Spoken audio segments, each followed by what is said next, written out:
Canada میں asylum نہ صرف لیٹ ہوتا ہے بلکہ ریفیوزل بھی ہوتا ہے۔ میں شکر گزار ہوں کینیڈین گورنمنٹ کا کہ انہوں نے مجھے کنسیڈر کیا اور مجھے انہوں نے سٹیزن شپ دی۔ اسائلم کا کیس یونائٹڈ سٹیٹس میں ڈینائی ہو گیا۔ 2019 میں انہوں نے ان کو کینیڈین سٹیزن شپ ملی۔ 9 سال لگے مجھے یہاں پہ سٹیزن شپ لینے میں، اور کینیڈا سے یہ ریکویسٹ کر رہے ہیں کہ اپنے سسٹم کو آسان بنائیں تاکہ جو لوگ دوسری دنیا سے آتے ہیں وہ یہاں پہ جلدی سیٹل ہو سکیں۔ السلام علیکم فرینڈز، اجمل کینیڈا سے۔ میری آج کی ویڈیو کا ٹاپک ہے اسائلم، اور اسائلم کے حوالے سے اگر کیس ریفیوز ہو جائے تو کیا اپیل کی جا سکتی ہے، کیا اس میں پھر اپروول کا چانس ہوتا ہے، اور کتنے عرصے بعد اپیل کی جا سکتی ہے۔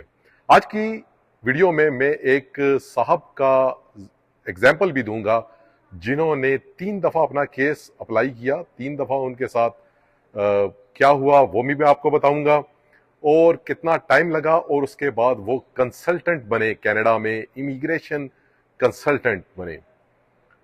ویڈیو شروع کرنے سے پہلے میں ہوں اجمل، آپ دیکھ رہے ہیں میرا یوٹیوب چینل۔ ویڈیو اچھی لگے لائک کریں، شیئر کریں، سبسکرائب کریں۔ میں نے اپنی پچھلی ویڈیو میں 3 چیزوں کے حوالے سے ذکر کیا تھا کہ 3 کام اگر کیے ہوں بندے نے، یا 3 کاموں سے اس کا ریلیشن ہو، تو کینیڈا میں اسائلم نہ صرف لیٹ ہوتا ہے بلکہ ریفیوزل بھی ہوتا ہے۔ پچھلی ویڈیو میں نے پہلی چیز بتائی تھی کہ فورسز میں بندے نے کام کیا ہو تو کیس لیٹ ہو سکتا ہے، اور اگر کسی اور صرف 3rd کنٹری میں بندے نے کیس ڈالا ہوا ہو تو وہ بھی کیس اس کا ڈیلے ہو سکتا ہے، ریفیوز ہو سکتا ہے۔ اور تیسری سچویشن میں نے بتائی تھی کہ گراؤنڈز، اگر وہ 5 گراؤنڈز نہیں ہیں، اس میں اگر اس نے کیس ڈالا ہے، کوئی اس کے علاوہ کیس ڈالا ہوا ہے، تو پھر کیس ریفیوز ہو سکتا ہے، ڈیلے ہو سکتا ہے۔ آج میں سٹوری آپ سے شیئر کروں گا۔ یہ سٹوری ہے کرسٹوفر ڈینس کی۔ یہ CBC میں شائع ہوئی 17 اکتوبر 2023 کو، اکتوبر 17 2023 کو، اور اس کے جو رائٹر ہیں TJ ڈھیر صاحب ہیں، DHIR۔ انہوں نے اس کو سٹوری کو پبلش کیا 17 اکتوبر کو، اور لکھتے ہیں جی کہ جو کرسٹوفر ڈینس صاحب ہیں، اب یہ ایک امیگریشن کنسلٹنٹ ہیں، ونڈسر میں ہوتے ہیں، اور کینیڈا سے یہ ریکویسٹ کر رہے ہیں کہ اپنے سسٹم کو آسان بنائیں تاکہ جو لوگ دوسری دنیا سے آتے ہیں وہ یہاں پہ جلدی سیٹل ہو سکیں۔ کرسٹوفر جو ڈینس ہیں، یہ 1989 میں اپنے گھر سے نکلے، لائبیریا سے بیسیکلی ان کا تعلق تھا، اور یہ سول وار تھی اس ٹائم لائبیریا میں، جو کافی سالوں سے چلی آ رہی تھی اور چلتی رہی آگے۔ اس سے گھبرا کے یہ نکلے، مختلف ممالک میں گئے، اور یہ انٹر ہوئے US میں 2003 میں۔ وہاں پہ انہوں نے اپنا کیس، اسائلم کیس ڈالا۔ اسائلم کیس ڈالنے کے ساتھ ساتھ انہوں نے سٹڈیز شروع کی، اور انہوں نے براؤن کالج سے IT میں اپنا گریجویشن کی۔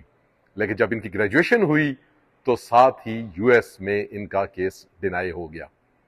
ان کا اسائلم کا کیس یونائٹڈ سٹیٹس میں ڈینائی ہو گیا۔ اچھا، جب ان کا کیس ڈینائی ہوا تو یہ 2010 میں کینیڈا آ گئے۔ اب جب کینیڈا میں انٹر ہوئے بارڈر سے، تو ان کا لگ بھگ 16 گھنٹے کا انٹرویو ہوا۔ 16 گھنٹے ان کو بٹھایا گیا، ان کو 16 گھنٹے نان سٹاپ ان کا انٹرویو ہوا، یہ انہوں نے خود بتایا ہے۔ اور مگر یہ ہے کہ 16 گھنٹے کے بعد ان کو الاؤ کر دیا گیا کہ یہ کینیڈا میں آئیں اور اپنا کیس پرسیو کریں۔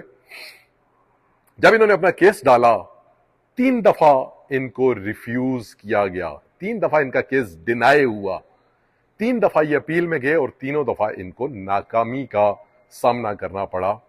اور پھر جب 4تھی دفعہ انہوں نے اپلائی کیا تو 4تھی دفعہ یہ ان کا کیس اپروو ہوا، اور 2019 میں 2019 میں انہوں نے ان کو کینیڈین سٹیزن شپ ملی۔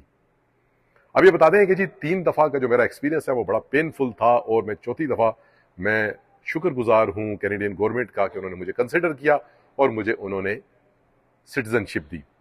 ساتھ میں اس دوران انہوں نے کوئنز یونیورسٹی سے امیگریشن اور کنسلٹنسی کا ڈپلومہ کیا، اور ساتھ میں اب وہ اپنے لوگوں کی ہیلپ کر رہے ہیں جو کہ لائبیریا سے آتے ہیں اور اسائلم کرتے ہیں، ان کو ہیلپ آؤٹ کر رہے ہیں، اور کینیڈین گورنمنٹ سے گزارش بھی کرتے ہیں کہ